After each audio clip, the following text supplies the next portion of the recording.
Can you hear me chewing loud enough to be annoying? Yes, I think. I can see Excellent. audio. I now have about 10 different audio sources because of last time. So, and there are only 2 active, which should be okay, I think. I'm not sure if we have our normal crowd watching again, but if anything's Our wrong, massive audience. please let us know. But it looks actually like everything is working, so we should be fine. I don't know if anybody is. Let me check this one. The complete fan base. Yes, I think we is should. there? Yes or no? The complete fan base is there. Anyway, let's just start this show. Welcome, welcome to everybody. It's been a week since we promised a very special show with Chris being in Holland. Well, apparently that did not happen. And as you'll notice, I'm not sitting next to Paul. No, definitely not. Definitely not. So there's a good reason for that. Yeah, there is a reason for that, and I think we have at one time we promised that this show would always be corona free. I am afraid today is not a corona free show because we need to complain a little bit about this. I think. Maybe it's at length whenever you're ready. Yeah, I was just thinking maybe it's best, Chris, to start off. Edwin is there, uiteraard, he says. So and apparently everything's working sound wise too. So okay. let us hear your terrible story, Chris. Yeah. Don't leave out anything. No. Yeah. So 3 months ago, we planned a trip to Holland, and we planned to arrive the day after the Formula One, deliberately. And up until Thursday last week, we were still coming to Holland. And then on Thursday night, I got an email from Delta, who said, Holland is about to change the list of red countries. And you'll now be required to have a mandatory 10-day quarantine if you're traveling from America. So we checked on the Dutch government website, and it still said America was okay. And we checked on the Rijksoverheid site, and it still said America was okay. Mm-hmm. But the information from Delta Airlines was very, very specific. And I thought, well, they must have advance notice of something that's coming. Yeah. Because it said, if you're flying on the 4th, including if you left on the 3rd, you're now required to have a 10-day quarantine. If you're flying on the 6th, including leaving on the 5th, you also need a mandatory COVID test on arrival, as well as before you depart. And I thought that's way too specific. Yeah. To have just come from sort of some general regulation. So I thought the airlines must have been told ahead of time so that they could tell their passengers in case people suddenly needed to start cancelling. So our flight was booked from Salt Lake City direct to Amsterdam, mm-hmm. and then our return flight was the complete opposite. Mm-hmm. And we sort of sat and looked at this email, and I said to Paul, I honestly don't think we're going, because it seems like this 10-day quarantine is coming in, and it doesn't look like there's anything we can do about it. Mm-hmm. And Paula said, well, what about the 5-day quarantine? Because there was an option if you do a 5-day quarantine with a test. Okay. And the test comes back negative, and the test takes 3 days to complete. After 8 days, you can leave. Yeah. And we were only going to be there for 10 days. So we thought, well, we could spend 8 days sitting in a room and then try and see everybody in 2 days. Or we could come visit you in that room. Yeah. I could just open all the windows. Yeah. It's very breezy on the 43rd floor. So then Paula goes, well, can we still use the flight to Amsterdam, but then just, do like Ross Geller did in Friends and pivot. Yeah, pivot. Pivot.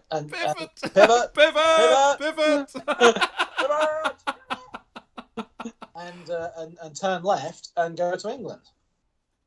So I said that's not a bad idea. So I went onto the Delta Airlines website and I went to the change flights, and I changed the destination to Manchester and changed the return flight to come from Heathrow. And Delta Airlines said that'll be $20,000. Yes. Times 2. Twice. So Yeah. no, that was my response to that. Yeah. Sorry, we're not a family No, friendly show. But we've passed that point long ago. So I thought This was English, so the half of it will understand. So I thought, well, let's try something that doesn't involve changing both flights. So I thought, well, let's change the return flight from Heathrow instead of Amsterdam, and we'll change the return date. So I did that. So I left the Salt Lake City to Amsterdam flight, and then I moved the return flight to come from Heathrow. And Delta Airlines said that's $900 cheaper. So I thought, okay, we'll do that. And then I went to the KLM website and I booked one ticket or two tickets one way from Amsterdam to Manchester with slightly under 48 hours notice. And KLM said that's $900. So I thought, okay, well, we'll do that. So the first problem then came was I had a Delta Airlines flight ticket that went Salt Lake to Amsterdam, Heathrow to Salt Lake. Yeah. And then I had a separate ticket from KLM that went Amsterdam to Manchester. Yeah.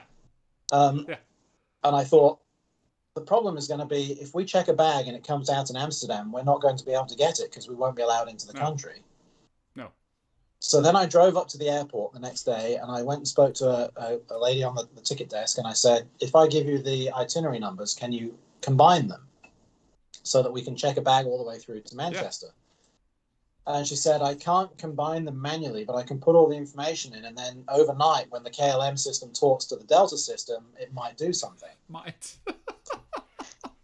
Operative word. And then on the day before we flew, so on the Saturday, I checked the itinerary and it said Salt Lake City to Manchester. So I thought, okay, that's good. That means we can check bag. Mm-hmm.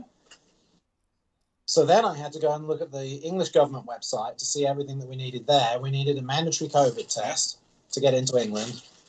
We needed to fill out a passenger locator form so they knew where to find us. To fill out the passenger locator form, we had to have already booked and paid for a day 2 COVID test in England, so we got reference numbers. So I had to do that. Then we did the passenger locator. Then Holland introduced a new COVID declaration and quarantine exemption form, so we had to do those. Then I had to book a car. And then I had to start booking hotels all over the country in England. Yeah. And it took probably about 6 hours to do all of this, to get all of this stuff booked and the forms filled out and everything. Unbelievable. Yeah. And so anyway, everything was in place. We turned up at the airport. The first thing they asked for at the airport was proof of vaccination. Yeah. Got that. Yes. Got that. The thing they asked for was Dutch government form. Got that. Because the flight was going to Manchester, they wanted the passenger locator form for England. Got that. So we checked in. The bag got checked all the way through to Manchester. And then we got on the flight. And when we got on the flight, they said, the Dutch government has changed the quarantine form today. You need to fill out a different one. Of course. And you now need to have a health declaration, even though you're only in the airport. So we had to fill out more forms on the flight. Yeah. And that was okay. And then we landed in Amsterdam. And when we got to Amsterdam, we knew that the departure gate was D8. So we went and sat down near D8. And D8 had like 500 people there. And I sort of looked at it and went, why are there so many people? Because the flight only has 70 people on it. Yeah. And what they've done at Amsterdam is D8 is now a mandatory quarantine pre-screening if you're flying to England. So you have to go to D8, and there they want to see negative test, proof of vaccination, passenger tracking form for England. And if you show them all of those, they put a special stamp on your boarding pass, and then they tell you where your flight's really going from. So we did that early, and they said it's going from D6 because it was a commuter flight. And then 3 hours later, we got on a plane at D6 and flew to Manchester. And here we are, not in Holland. Unbelievable. So even though we're vaccinated and we prove negative tests, Holland don't want people from America. Okay, well, I'm so sorry for you guys, first of all. And second of all, and third, fourth, until 100th of all, what the fuck? Yeah. I mean, how is this we're no even different a from thing? anyone in Holland that has a negative test and 2 vaccinations. How is this a thing? You're vaccinated, everything's fine. Why would they not allow a vaccinated person to enter the country when on With the a other 24-hour when on the border with all the other countries, people just drive their car all the way from unvaccinated Botswana into the EU without being checked. I mean, this is just crazy. It's not logical. So I know kind of why it happened. So the EU has a threshold for countries that go between the amber and the red list. And it's based on the number of infections per 100,000 people. Mm-hmm. And when a country trips over that number, they have to reconsider putting it in the red list. Mm-hmm. And last week, America tripped over that number. Yeah. So on Wednesday, the EU issued a non-binding statement that said, member states, it's recommended that you put America on the red list. But then underneath that, it also said, we also recommend that you continue to allow vaccinated travelers to enter the country for non-critical purposes, in other words, for vacation. Yeah. Guess how many countries adopted that non-binding order straight away? 1, because we're always the best in class. 2. You and Greece. Oh, Greece. So the best and the worst in class. Yeah. And nobody else. So I can fly to any other country. See, this is the thing. I could fly to France from America. Yeah. I know. And then drive from France to Holland. Well, we'll come to all that, but I know why Greece did it. Because Greece received 1 zillion billion dollars from the EU a couple of years ago. So they will do everything what the EU says now. They're probably obliged. And Holland is just stupidly obedient in these things. And I think this is such a bad thing in so many respects because it undermines the whole bloody thing. If the plan was, well, we all know what the plan was, and if you then come back on the whole thing and start. I mean, it's difficult enough to get people vaccinated. And if then apparently being vaccinated still doesn't give you any right to travel, less people than already now are going to be vaccinated probably. And it's just I cannot see the logic in it. And the EU, I mean, I hated the EU already. I mean, Nexit is not a thing. I think is a possibility. I don't think that's a good thing, but the EU is something that I can't see any real advantages of. Having a euro, of course, and some other things, open borders, of course, but all the other things they're doing is just mostly stupid. And this is another thing, it's just unbelievable. And that the Dutch then also say, yeah, okay, we're gonna do that right away. It's stupid. But so let me tell you what the cherry on the top of the cake is. Yes, please do. On the new quarantine form that you have to sign for Holland, you have to give them an address and a telephone number and a bunch of other stuff. And you get right down to the very bottom. And at the bottom where the signature is, it says, I promise that this form is the truth. Yeah. Basically, when you read it, what it says is, I guarantee this is the truth, and I understand the government will never check this. Yeah, they're not gonna. Basically, what it's saying is, honestly, I've told the truth. Really, I'm being serious. Yeah. And then they collect together 400 of these on every airplane, and then they do what with them? Because it's not digital; it's analog, it's paper. Well, yeah. Who's going to give that to a government official and have them go through and check? No, but then again, nobody. That would not help in this case because they're just you can't travel into Holland from outside the EU or from the States. So whatever form you've got doesn't really matter, probably. No, you can if you quarantine. Okay, so if you just say, okay, we're going to quarantine, the whole problem goes away. And that's obviously what we all should do, because this is just crazy. I mean, I've had it with being obedient and following all the rules, while half of the world population doesn't follow any rules. So I have decided a couple of weeks ago to now join the dark side and be that guy, because it has proven to be completely useless to follow the rules. So we're going to see you on a TV program with the police very shortly. Yeah, which is fine. Yeah. But it's it's just stupid. This is really unbelievable and stupid. And of course, next time you travel, you're gonna go in quarantine, as we all will, because nobody will check that. And there was a time when it was really dangerous to do so, and it was really, you didn't want to be that guy, because there was just a risk that you would infect people, and you just didn't want to do that. Now we're vaccinated. Everybody has had the chance to get vaccinated. So now it's like, it's not... And if you test negative... It's not my problem. And you have a negative test, then it's not my problem, and I will do whatever I think is what I'd like to do. And I think that's what we need to do, because this has been enough. It's just stupid. And of course, you didn't take that chance now, but if you come over... But we didn't know what any of the forms looked like. No. Now we've seen the wording on the form. Yeah, it's even legally non-binding. It's even... The fact that it's a paper form, like, if you had to do this online so they could track your passport number... Yeah. But even the online version, they want your first two initials and your last name. And they want you to tick a box that says... I promise I will quarantine.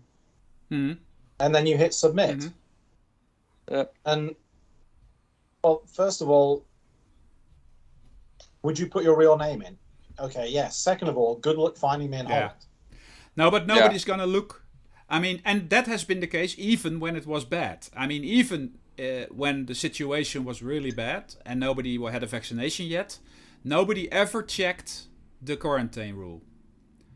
That has never been a thing in none of the countries. But again, then some people did not do the quarantine, and that was actually antisocial. Those people, you can't do that because you're being dangerous, and that's just not a thing you do. But then even then they didn't check it. And now it's not that bad if you do that, because there's no bloody reason why you should go in quarantine when everybody's vaccinated and everything. So now I would say, F them. It's just stupid. But anyway, you're in England we're on now. Vacation in England. Yeah. So is there, Chris? You can actually book now a flight from the UK to say Köln or Düsseldorf. Yeah.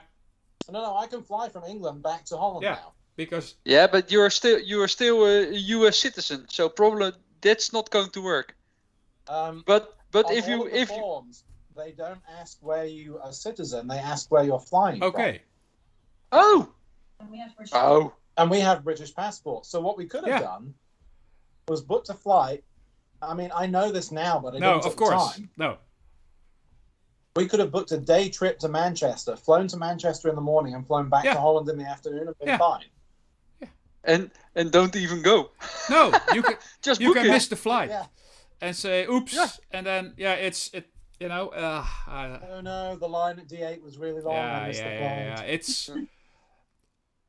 I think it's in crazy. the end, or now get in the plane, fly to a German city, book a rental car and drive just in. Drive, fly into Brussels or fly into Dusseldorf or whatever, and just there are so many.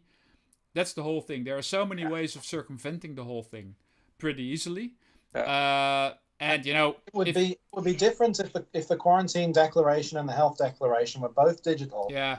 And you had to put a passport number on and a contact phone number. Yeah. Yeah, but pardon me. Yeah, that's right. But the fact that it's an analog paper form that you fill out on the plane. No, and even then, the air crew that was standing behind us in the galley, Mm-hmm. once they collected all the forms, they said half of these forms are illegible. We can't read them. No. You know, so it's like, oh, well, I'm sorry if you can't read my handwriting, but I filled out the form you asked me to. Yeah, that's just crazy. Yeah. Well, you know. And did you get a copy? No. That's also something. Yeah, so I have no proof that I filled it out. No. You know, if they stop me at customs or immigration and they say, "Where's your quarantine form?" and I say I had to give it to the person on the plane. You know what happens? This is all, as we say, a wassen neus. It's all only to do it's procedural. So EU says that. The Holland wants to do that. There needs to be a form. In English, it's called a dog and pony show. Well, I can totally understand that. And that's what it is. And it's nothing more than that. Nobody really wants to check it because that's going to be terrible. You know, you don't want to check that because the amount of problems that you will get and the amount of work it will be to do that, and all the people that you have fights with and people that, you know, it's just not a doable thing. So they have never and will never check anything. I understand kind of the principle here. The principle is by changing the rules, they will have stopped a lot of people from going into the country. Yes. Yeah. But now that we know what those rules are, the chances of us coming back into the country are higher. Yeah. Because we don't suspect that they're checking anything. No. And then if you think, why would they want to do that? That's the only thing I can think of, is that they want to minimize the number of people that can infect non-vaccinated people. Yeah. So I understand the reasoning, but the way they've gone about it is very odd. It's odd, it's stupid, and they should not have done it this way. But it's, you know, they take a hammer and they just say, bam, we do this, and all the countries should do that, and then obviously the Dutch will do it first. Kudos to the host on my Airbnb booking because he had a no refunds policy.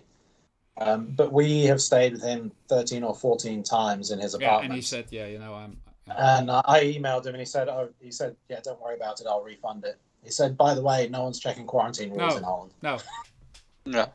So, but we didn't know at the time. You know? Of course, and it was only a couple of days before, so you had to sort of panic and rearrange something. You did not have the time to think it over and maybe say, well, wait a minute, maybe we can do something different. So it's all understandable, obviously.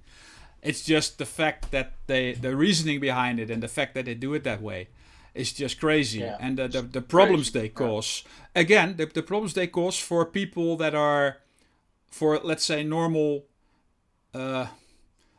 people, law-abiding people, people that just want to do the right thing, again, are being the ones that are hit the hardest with this kind of thing. It's always de goeie moeten onder de kwade lijden. If someone tests positive and they're not vaccinated and they want a vacation, they're still going to just fill out the form and go into Holland. You don't want to know what people did, even when it was really bad. You know, people didn't care about it and said, you know, I don't believe in Corona. I'll do whatever I want, and they just did not abide any of the rules. And there were a lot of people who are like that. There are still people, actually, some that I have on Facebook that still don't believe Corona is a real thing. And those are people that are actually... those people on Facebook anymore. It's just crazy. Yeah. And I'm thinking, what's happening here? But it's a thing, apparently. Okay. I unfriended most of the people on Facebook that I knew that had that attitude. I unfollowed them because I don't want to see their shit. I didn't unfriend them, but I don't want to see it. You know, it's just crazy. Talk to the head. Yeah, talk to the head because the face ain't listening.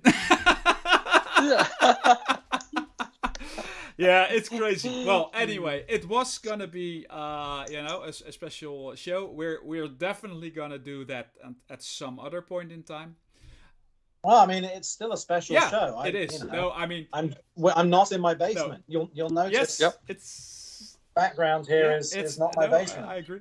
True. It's a blurry hotel room. Yeah. So what are your travel plans now for the coming weeks, Chris?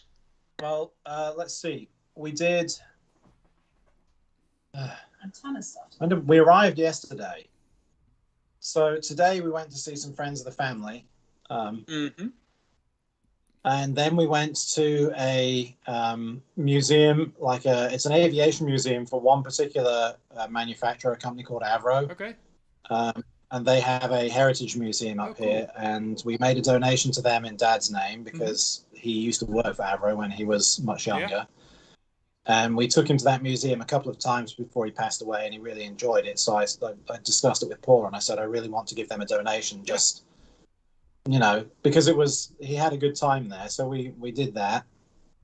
Very nice. Yeah. And then, this morning we had to have our day 2 COVID test for the UK. Oh, tell them what you did. Yes, please do. Please do. So COVID, you bent forward and placed it over there. Yeah. You know where you can put your COVID test? Yeah, okay. Just don't be eating when he tells you. Yeah, the COVID test over here that they want is they want the swab down the back of the throat as well as in your nose. Okay. So and they have a mirror, so I looked in the mirror and I got the thing down the back of my throat, and then I sounded like a cat with hairballs. I was like And the girl was like, "It's okay, everyone does this." Totally normal. Totally normal. Yeah. And then she goes, "Now take that thing that's been down the back of your throat and shove it up your nose." And the best part of this is we thought this was a government required test that gets reported based on your passport number. No. When you see the form for this test, it's so they can track variants for their database. It's nothing to do with whether or not it's safe to enter the country. You're just being a guinea pig. Yeah, and you sounded like one too. Yeah.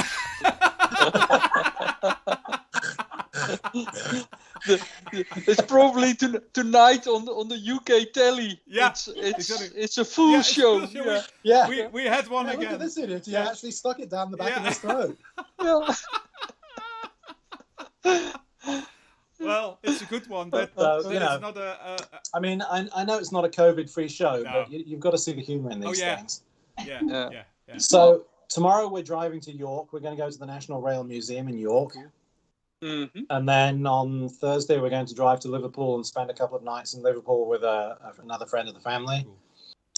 And then we're going to spend a couple of days driving down to the south, and we're going to end up in Arundel, which is close to where Paula's dad is in the care home, so we're going to go and see him. Okay, yes. And see some other friends of the family down there and some other friends, and then we will fly back on Thursday next week. Okay. If America lets us back in. Yeah, you never know. Maybe... We've already booked the pre-flight COVID test to go back. Okay. Yeah. Which means on Monday next week I get to do my impression of a cat again. Yeah. In the car. Oh, and this one will be in the car, so I'll be like a cat coughing out of the car. Maybe Paula can make a movie out of it next time. Would you please do that so that we can put it on the show? Put it on the show. Yeah. We'll just put it in the pre-roll. Anyway, so, it's. So we managed to put together a vacation really quickly that was not where we wanted to be. Yeah. It's good because we're seeing friends and family over here as well. Of course. We were going to try and do this in November, but now what we might try and do is we might try and come to Holland in November. Yeah. Just swap it over. Yeah. Depending on what the rules are and whether I think we should risk just coming in and now put it on YouTube. I think we have established the fact that we should all fuck the rules and just do whatever we want. Also, though, we just admitted to this on YouTube, so yes, which is fine. I would be happy to go to any television show explaining why we're saying this and become famous, a famous YouTuber. That's the way to get people watching this, probably. It's idiot admits to falsifying COVID and this country gets arrested. Evidence in YouTube show from 2 months ago. Yeah, that'll get 1 million views. Well, that would be great. Yeah, I'd be up for that. Anyway, let's. This is terrible, and we'll try and put something together in November, and hopefully we can then all sit together somewhere nice. Oh, that's nice too. light, and do the show together. You know, in some sort of form where we all sit at a table, and that'd be great with a beer. So that's great. Well, I think half an hour of this is probably enough to convince people that this is all terrible. Talk about this. Yeah. You need to talk about. Oh yeah, definitely. That guy. Let's talk about that guy. Let's do a short 5 minutes in between to go from something really horrible to something a little bit horrible to something really great. I had my cyber tooth placed Monday. So I have this implant tooth, and that was being set this Monday. And I was worried about, at the start, I was worried about, first of all, the cost of the whole thing. Second of all, a guy drilling a hole in my jaw. Third of all, then apparently having some titanium shit, which then your gums are gonna grow around and all that. I was pretty worried.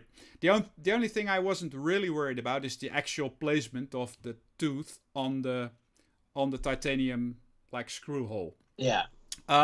That was actually the thing that I should have been worried about the most, because that was absolutely horrible. What they managed to do is they have this thing, and they screw it in. So it's like a little Allen key, and they just go. And and then it has to sort of set in your gums. Yeah. So what he said, this horrible guy, he said, this is gonna be, you can feel a little pressure maybe, and if it really hurts you have to tell me. So he was doing that, and it hurt, and he went on, and there was this huge pressure on my gums, and everything felt like really bad, and I was like, yeah, really? This is far enough, I said. He said, yeah, it probably is. So I thought I should have said this way earlier, but okay. Then now I'm gonna take it out again because he needed to do something with it. So he takes it out, and in the back of the room I hear boom, boom, boom. I heard all kinds of things. He was doing something of milling or turning. I don't know what kind of workshop he had. And then he came back and he said, yeah, now I'm gonna do the same thing again, obviously, because it has to go back in. I said, well, that's nice. I said, but probably the gums are already a little bit now. Yeah, it's going to be... So he did the same thing again, but he went a little bit further. So again, this was like on the edge of not comfortable at all. You know, you're like, okay, how are we going to do this? And then I thought the worst thing was over. Wrong. Then he said, how does it feel? I said, well, a little bit. It hurt when you did it, but now it's painful. There's just a lot of pressure on the whole thing. I feel that it's pressuring on my jaw. Yeah, I see that. That's not good. Okay. So what I'm going to do is I'm going to take a scalpel and just slice some bloody holes in your gums to make room. And I was like, you have got to be fucking kidding me. I said, we could put an anesthetic in. I said, well, I don't know. Do you want one? I said, well, it depends what you're going to do. No, well, it's only just one little slice. It's, it's not going to be... I said, well, if it's just one slice, just do it. And then he spent 15 minutes making all kinds of cuts in my gums. And I was at the point saying, okay, stop this whole thing. I want to have an anesthetic. But I thought he would be ready in 10 seconds time. But I thought that for the whole bloody 15 minutes, and he just went on and on and on. And in the end, he said, yes, sorry, that was a little bit worse than I thought it would be. So for anyone who is going to get an implant, just the last one is the worst, and get an anesthetic. It's just, it's terrible. It's terrible. I learned this from when I had my shoulder done. Okay. When the expert tells you that you might want an anesthetic, take the anesthetic. Yeah. Because they know what they're going to do to you. Yeah. Well, apparently I should have, but it's one of these things. Anyway, It's in. It's fine now. It hurts a little bit, but nothing special. But I thought because I shared the start of it, I should share the end of it, and maybe somebody will learn from this experience and know what to do. Yeah. And what they've learned from this experience is don't have that procedure done at that dentist. No, that's another thing that might be the case. Yeah, I don't know. I don't know if it's the same everywhere, but. And now when they were done, and now 1 day later they find out that it's still 180 degrees turned, or they have to do it one extra move. It's somebody else's. One more twist. It's somebody else's tooth. They have to get it out again. Yeah. No, it looks great, and I think everything's fine now. Well, maybe that's famous last words. Maybe I'll get a terrible inflammation or something. But I don't know. Let's hope that everything's is fine now, and move on to the next subject, which is a great subject because Max bloody won the Zandvoort Grand Prix. Yeah. Yay! We were so happy. This was just something that we'll probably never gonna forget. There you are. It was just, the whole thing couldn't have gone any better. And I was really worried. Well, worried is not the right word. I was apprehensive. That's the word I was looking for. Because Dutch GP, are they gonna fuck this up? Is it gonna be great? How many accidents will happen? Are they gonna red flag the race? Even if Max is doing a great job, will he have tire blowouts? Will Bottas ram him off the track? Will he be very unlucky with red or yellow flag situations? There were.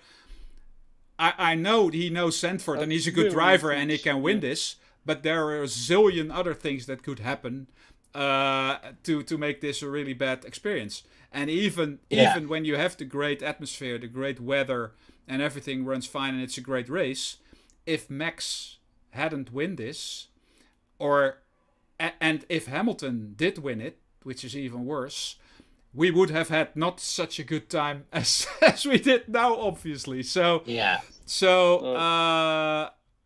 to me, this was just epic. The whole atmosphere, and everybody says so. I heard a couple of talk shows about it or podcasts, and everybody's just ecstatic about the whole Zandvoort situation.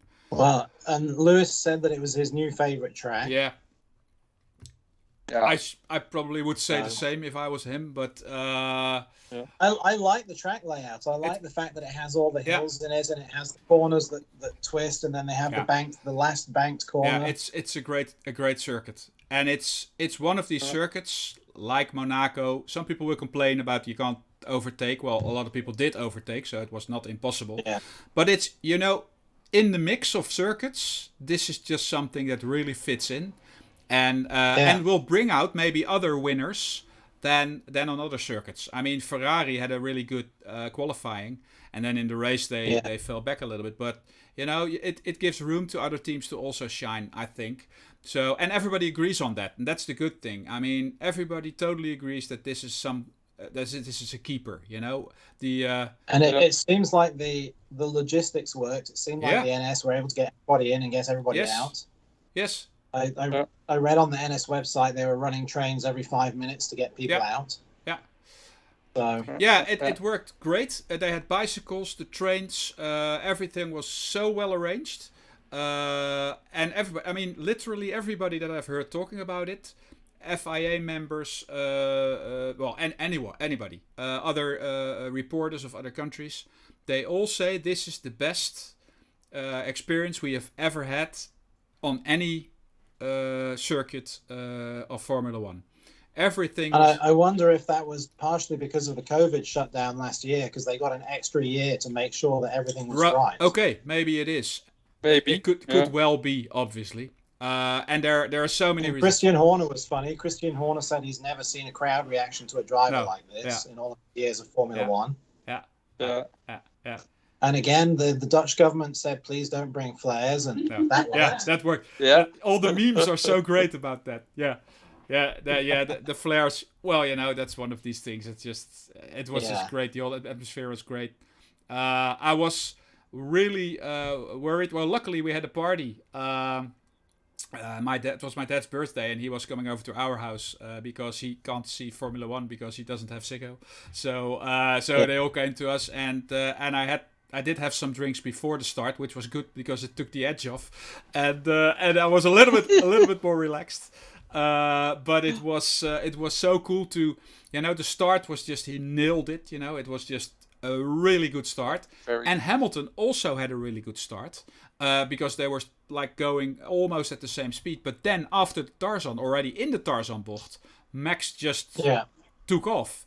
Yeah, he was gone. And that difference made a big difference, literally, because they could drive the same speed and still have that distance at least as a buffer, and out of DRS out of DRS range, and that really was a really good performance.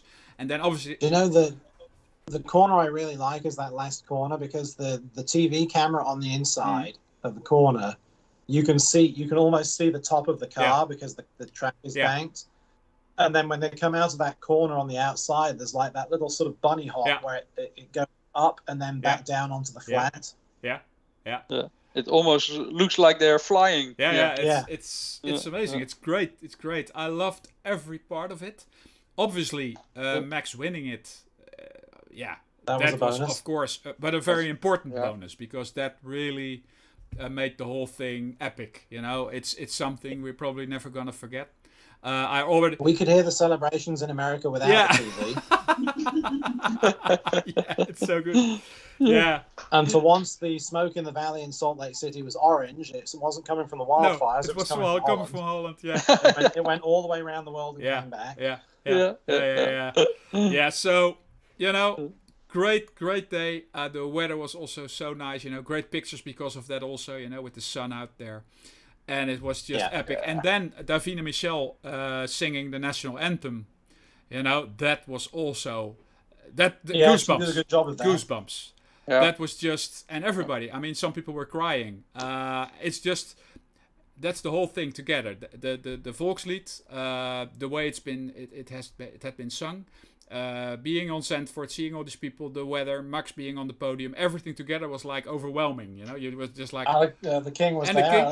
The king was there, and that's the whole thing was just amazing. So I heard that he was talking to Max afterwards, and he said to Max, "What are all the buttons on the steering wheel for?" And Max basically said, "How much time have you got?"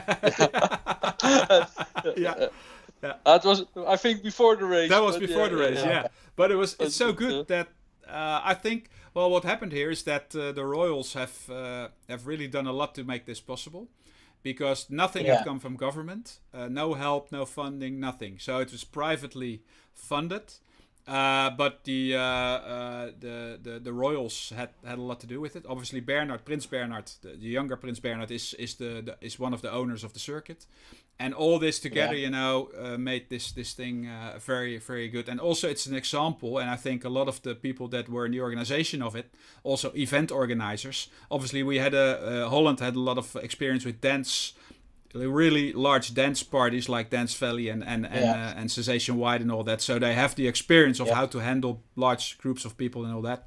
And I think they were happy to have, after COVID, that they have had something to do and they could earn money, but also set the example for maybe other circuits who now want to hire them to do something alike. Because I'm pretty sure that the whole format of how they did things is going to be an example for some other circuits too. And it's just that makes. I thought it was kind of fun that Tiesto was playing there, and what was also funny was the commentator at the track was so enthusiastic and so loud, you could hear him on the TV. Yeah, I heard it too. Yeah. Well, I could hear him in my garden, but yeah. No, it was just epic, and I thoroughly enjoyed it. I have watched all the after shows. I've seen the footage so many times, and it will obviously die down. And now we're going to Monza, and then Mercedes is going to win again, and we're all, but. That's a whole other story. I think this is something, whatever happens, this hadn't gone any better. This is the best that we could hope for. And it's on the Grand Prix calendar for at least another 4 years, isn't it? Didn't they do a 5-year contract? Well, it's 3 years with the possibility to make it 5. But how it looks like now, it will be 5 and probably many more. It might stay on there forever. Well, everything depends on how the cars will be next year. Which is... I mean, the funny thing was they were talking on Sky. They said, normally the cities that host a Grand Prix get a huge benefit from the tourism industry because of all the people coming into town. They said this hasn't really happened here because so many Dutch people went to the race. There wasn't enough room for anyone else. But that's true. And everyone from Holland wasn't going to stay in a hotel in Zandvoort if they could just cycle there or get train. True. Yeah, no. So in that respect, there's not a lot of positives. It's Holland's on the map again. The organizers on the map again. Amsterdam probably had some extra income from it. Haarlem, there was some extra income, but not as much as some other countries might have gotten. But I don't know. The whole financial side, is this a success? Has it cost money? I don't know. They also had only 2/3 of the fans that they would have had normally. So now there were, I think, 70,000, and I think really, yeah, because of COVID. That looked like they were over capacity. No. It was under capacity. No. They could only it maxed out at 60 or 70,000, I think, and and that's 2/3 roughly. So it's going to be close to 100,000 next year if everything goes the normal way, and that's probably just extra grandstands. That's probably just going to be extra seats around the circuit. They had to remove all the standing. Standing. That's it. Yeah. Okay. Well, anyway, so kudos to everybody, and it's just great. Yeah, because we were traveling, we only got to see the last 2 or 3 laps, but it was just amazing to see the reaction. That was great. The race was. The race was okay. It wasn't like one of the most exciting races. Yeah, for us it was obviously, but for the normal viewer. There was not a lot of things happening, so I can see that point. But on the other hand, there were overtakes. We had quite some excitement with Mercedes with the strategy that didn't work, but again they tried, and with the tires, and then Bottas just putting in the quickest lap. And Olaf Mol was just going nuts about that. He thought that was the greatest thing ever. Did you see Bottas is officially going to Alfa Romeo? Bottas. Yeah, that's the next thing. Bottas is going to Alfa Romeo, and also officially today Russell goes to Mercedes. We sort of knew that. Although I was at a certain point, I was sort of thinking maybe not because of Bottas doing some things, but now everything's is settled really. Yeah, no, I mean Toto Wolff kind of gave the game away to his own team last week, and then he was desperately trying not to tell the press, but the team were like, "Well, you've already told us." And we've told the press, so you may as well tell. I think it has taken a little bit too long because everybody sort of knew, and then Russell was being awkward about it because he didn't know what to say. So it dragged on a little bit too long, but okay. In the end, it happened, and now, of course, it becomes I've got a feeling that it's really important that Max wins this championship this year, because of a couple of reasons. If Mercedes still has the best car, and Russell's in it, he's gonna have next to Hamilton another. It's not a Bottas. That's gonna be an interesting threat. Yeah. So that's gonna be really tough. Max in the Mercedes would probably go quicker. I don't know. We will probably never know. But Russell is probably just as good as Max, or close to it. Sorry. I don't think Red Bull are keen to let Max go anyway. No, it's not going to happen. No. And I don't think I cannot see that happening anytime soon. But maybe because you know that if Mercedes came to Max and said we'll double your salary, Red Bull would go fine. Here's 3 times your salary. Yeah. So that's not going to happen. It's fine. It's also fine, and we don't know. Maybe Red Bull has the best car suddenly next year. Maybe Williams has the best car. You don't know. So anything can happen, but everything's up in the air next year. And then it becomes like, okay, how is this going to land? And that's why it's so important for Max to become world champion. And I still think it's 50-50. It's so close. If Max has one do not finish, it's gone. And then maybe it comes back if then Hamilton also has a do not finish. But, everything has to be going great now. And I'm glad that it's close like this now, yeah, because Hamilton finally has competition, and it's he's great. not had any competition for years. It's great for the sport. It's True. great for everything that it's so close, which is a good thing, obviously. But for us, wanting to have Max win the championship, it's got to be now. Normally with these guys, the longer it takes, the less likely the less chance it is that they ever become a world champion. And I don't. There's certain factors in that, and that's why there's a big chance that next year Russell becomes world champion, because of he's just a very, very good driver, and if Mercedes again has the top car, there's a big chance that Russell will win it, and that's what happens a lot. These guys come up and then they become world champions almost within 2 or 3 years. And then they can maybe do that a couple of times. Maybe it's just one time. But these guys that take so long to get there and are close, are second, third, year after year after year, normally, I think, don't win the championship a lot. So, then again, anything can happen. But that's my feeling about that. So, I really, really hope that he has a little bit of luck. Or Hamilton gets a little bit of bad luck. I don't know. And then he just wins it. Both. Yeah, both probably best. At least twice Hamilton should have bad luck because he's twice put out of the race like this. If you take this into account, then he should have been now in front.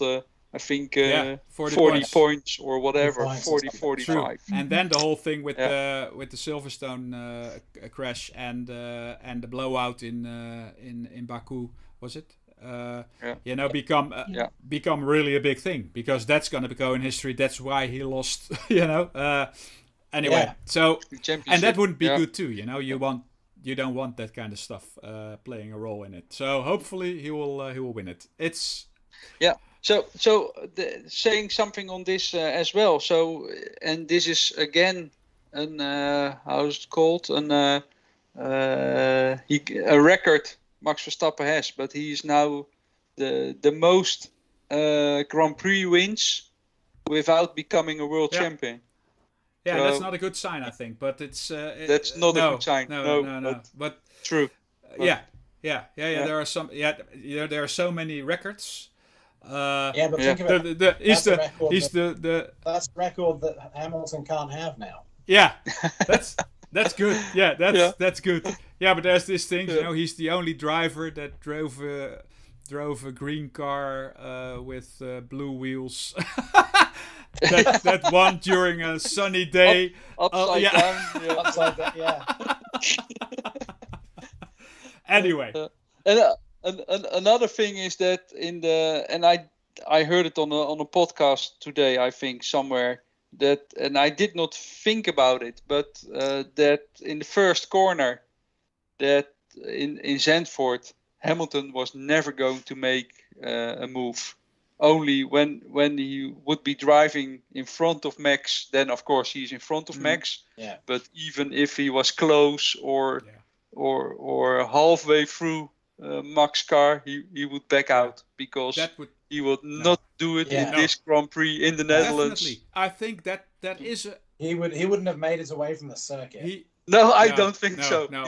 He was lynched. And in a way, we were maybe lucky, because if Hamilton had won if something had happened, it would not have been nice, and this would have gone down not as the best Grand Prix ever, but as so everything could have turned quite easily. So we were lucky that it played out this way. And maybe even Hamilton was not unhappy that it had played out this way, because now he can, be big-hearted about it and say this is such a nice people and a nice circuit, and and take the pain out of it.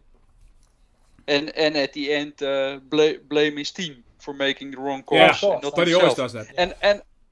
But I actually really think they made the wrong call. If they would have waited maybe 5 rounds or laps longer to get him in for the second stop, I think it would have been very tough for Max to win. And that makes you wonder, did somebody in the team Did did they- that on purpose? I mean, this is going to be, now we're talking really conspiracy theory, but Yeah, no, not for the amount of money in Formula One. They won't have let No. Max win on purpose. well, it depends. No. It depends how you look at it. Maybe this is just about that. Maybe it is about the money. Maybe it is about I don't know. There might be things that we don't know, that that Hamilton not winning this particular Grand Prix might have been a good thing. I don't know. Anyway, it's all conspiracy theories, but it's we will probably never know. But there's probably going to be a movie about this somewhere, or a couple of movies about Max and Zandvoort. So we'll see that. And then we've got Netflix, maybe something. Yeah, Netflix. Yeah. Yeah. So one of their main storylines next year for their 2022 show will definitely be Max and Lewis. Yeah. Probably. Yeah. Anywho.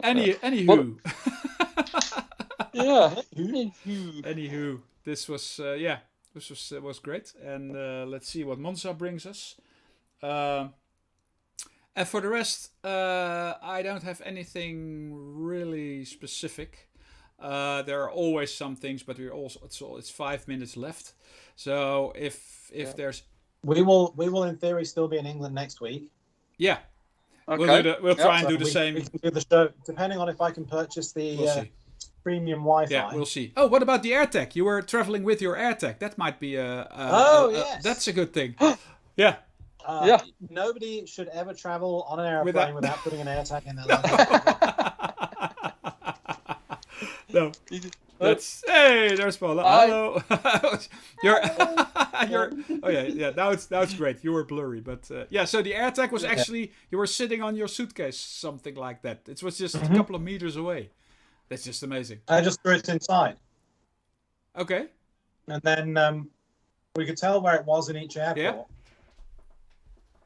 And then we got on the plane at Amsterdam, and it said AirTag is with you, which means it was within about 3 meters of me on the airplane. Yeah. That's very cool. That's crazy. Yeah. Did you walk through the airplane to see if it? No, but I took my phone and held it down by the floor to see if it would pick the signal up directly. Oh, okay. Okay. No, it didn't. Knock on the door of the pilot. Yeah. Can you let me in the cargo Yeah, bay? I need to go in the cargo bay because I'm doing a YouTube video. Yeah. I'll find it. Oh, you got it? Yeah. So here I am in England, and here's our famous AirTag. I think it's again. That Cool. thing has traveled. Yeah, this was fantastic because you know where your suitcase is. Yeah. Within 10 minutes and 10 meters. So if Yeah. they look, if it's on the wrong plane, you know that it's in Paris or whatever. You know that. Yeah, and you know not to wait to the next airport. Just file a lost luggage claim and keep going. Exactly. Yeah. So it's actually great. You need to have one in your luggage. I'm positive. Yeah. It's just a great thing to have. So Now, can you imagine when you're filing the lost luggage claim and you say, yeah, I know it's lost because I know exactly Yeah. where it is and it's not on this flight. I will look it up Yeah, for you. No, it's in Paris. Yeah, let me tell you what Let it me is. tell you. It's where- this but airport maybe- in Brazil. Maybe we should start a new desk at airports. Yeah. So rent. it's not the lost luggage anymore. Yeah. It's the misplaced luggage Yeah. desk. Yeah. Yeah, or better Because yet, it's not you lost sell a anymore. service We at know the where it airport. is. Better yet, you sell a service at the airport where you sell AirTags with tracking to people for one flight. Yeah. That's also a good one. So, Yeah. but yeah, it was. I just threw it in at the last minute. I said this is going to be a fun little experiment because it should travel with us. Yeah. So it has now traveled. But, yeah, It has traveled approximately 50,000 kilometers around the globe. Something well, it has now because it's flown across the Atlantic again. Yeah. Well, you know, I don't. It went around the globe, but it didn't went in a Yeah. straight line probably. So it's probably more than 40,000. So it's going to be 45 for 50,000 kilometers, and now again another 10 or whatever. And, Yeah. So this is just great. You know, this is going to be it's going to be a million soon. Yeah. A million mile Million mile air tag. air tag. More than I Yeah, have. the million mile air tag. Maybe we should do how do you call it? A veiling on this to Go around the world over and to over fund again. our channel. Yeah. Put it on eBay or Yeah. whatever. And no, make a channel, make a web page. Yeah. Oh yeah, Yeah. and just The roaming airtag.com. just put the where it is live. Just do a tracking live on like a webcam. And Where's then the airtag.com? Yeah. let them donate to let it travel to this person. Oh yeah, if you donate enough. You donate enough money, we'll send it to you. Yeah, you donate 10 euros, and we will then do a lottery, and maybe you will be the lucky one that's going to be sent to, or something like that. Yeah. Make sure everyone writes that on the list. And somehow I have the feeling we have to give her a name. Yes, let's make that a channel question. Let's please everybody send in your ideas for naming the AirTag. Yeah. Yeah. And I made it in her, but I do not know. Okay, let's. I think it's probably best if we make it a her. I don't know why, but it just feels good. Yeah. Very Apple. cool. Yeah. It's let's. I don't know. Okay, I see myself in the AirTag now, or can I? Yeah.